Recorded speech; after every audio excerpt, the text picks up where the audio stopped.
Hey, what's up? I hope সকলোৰে ভাল। আজি মই এক্সপ্লোৰ কৰিম শ্ৰীসূৰ্য পাহাৰ, যিটো নেকি লয়াৰ অসমৰ গোৱালপাৰা জিলাৰ গোৱালপাৰা মেইন টাউনৰ পৰা প্ৰায় 12 কিলোমিটাৰ দক্ষিণত অৱস্থিত। এই পাহাৰটো প্ৰায় 1 কিলোমিটাৰ জুৰি আৱৰি আছে। কোৱা হয় যে এই পাহাৰত প্ৰায় 99,999টা শিৱলিংগ আছে।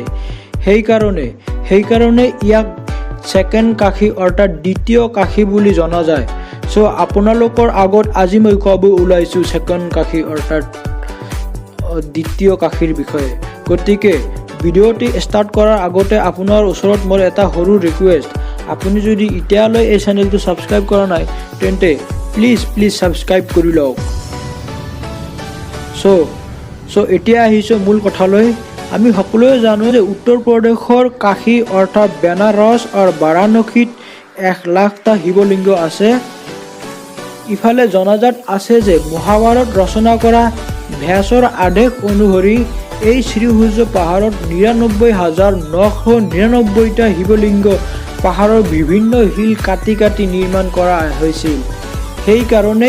সেইকাৰণে এই পাহাৰক দ্বিতীয় কাশী বুলি জনা যায়।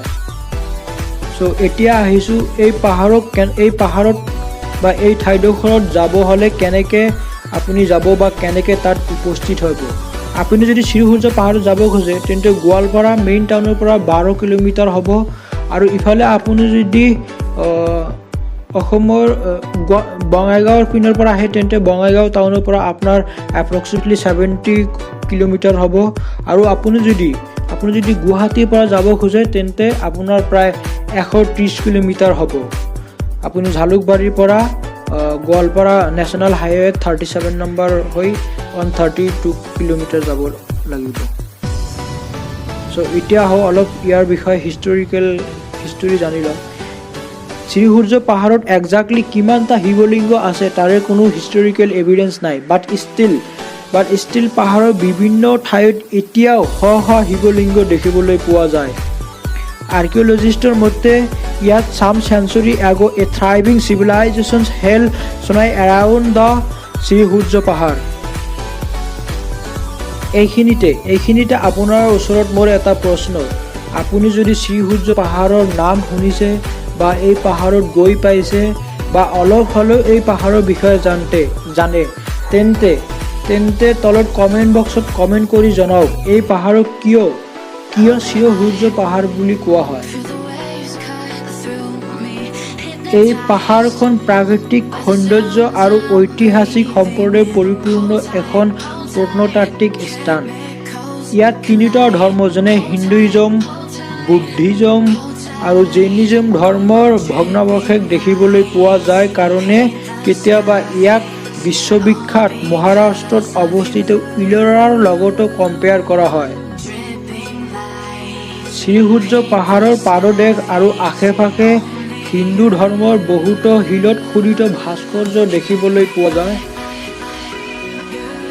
ইয়াৰ ইম্পৰ্টেণ্ট স্কাল্পচাৰবোৰ হ'ল শিৱ বিষ্ণুৰ মূৰ্তি, দ্বাদশ ভুজা বিষ্ণুৰ মূৰ্তি, গণেশ, হৰিহৰ, শিলত খোদিত শিৱলিংগ, বিষ্ণুপদ, শিলত কটা বিভিন্ন গুহা ইত্যাদি।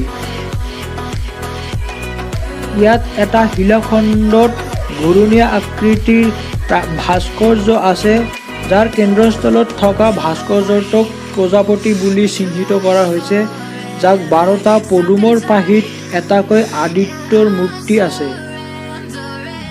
এই পাহাৰৰ পাদদেশত চলোৱা খনন কাৰ্য 2টা মন্দিৰৰ চৌহদৰ লগতে বহুতো পৌৰাণিক সম্পদ উদ্ধাৰ হৈছে, যাৰ সময়সীমা খ্ৰীষ্টাব্দ 6 শতিকাৰ পৰা প্ৰায় 12 শতিকাৰ ভিতৰত বুলি অনুমান কৰা হৈছে।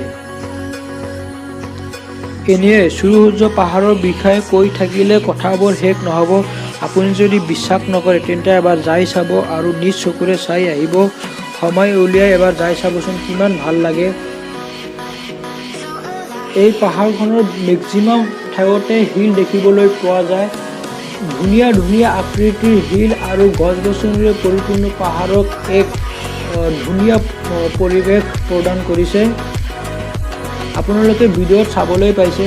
মই একচুৱেলি আপোনালোকক গোটেই পাহাৰ বা বিভিন্ন যিবোৰ আৰু ধুনীয়া ধুনীয়া স্থান আছে সবৰে আপোনাক ফুটেজ দেখাব নোৱাৰিলোঁ কাৰণ মোৰ মোবাইলটো ছুইচ অফ হৈ গৈছিল সেইকাৰণে সকলো ভিডিঅ' ফুটেজ ল'ব নোৱাৰিলোঁ গতিকে আপুনি এবাৰ যাই নিজ চকুৰে চাই আহিব এনিৱে আজিলৈ ভিডিঅ'টো ইয়াতে সামৰিব খুজিছোঁ ভিডিঅ'টো যদি আপোনাৰ ভাল লাগিছে তেন্তে লাইক কৰিবলৈ নাপাহৰিব আৰু ভিডিঅ' চেনেলটো যদি প্ৰথমবাৰ চাই আছে তেন্তে চেনেলটো ছাবস্ক্ৰাইব কৰিবলৈ নাপাহৰিব প্লিজ ছাবস্ক্ৰাইব কৰি দিয়ক বাই হেভ এ গুড টাইম